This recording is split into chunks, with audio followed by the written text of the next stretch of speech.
10ই August জেলভরা আন্দোলনকে সামনে রেখে ধর্মনগরে সিআইটিউর শ্রমিক সমাবেশ।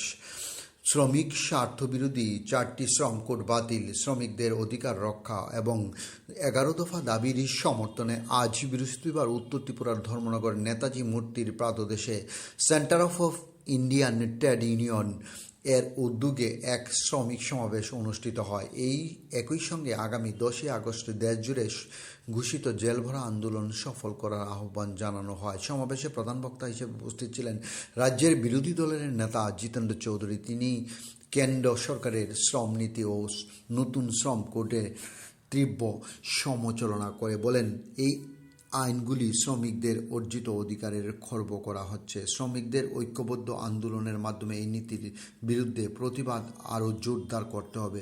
সমাবেশে বক্তব্য রাখেন সিআইটিউর রাজ্য সম্পাদক শঙ্কর দত্ত এবং সিআইটিউর রাজ্য সহসভাপতি অমিতাভ দত্ত।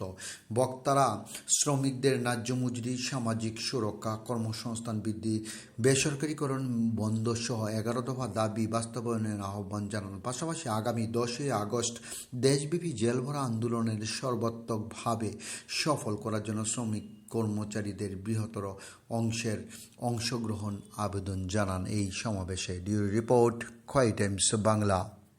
ফসল বিক্রি করে ওই ব্যাংক থেকে, প্রাইভেট ফাইন্যান্সিয়াল ইনস্টিটিউট থেকে যে ঋণ নিয়ে এই কৃষক এই ফসল করেছেন, ক্ষেত করেছেন, বাগান করেছেন, কৃষি করেছেন, এটা পরিশোধ করতে পারবেন না।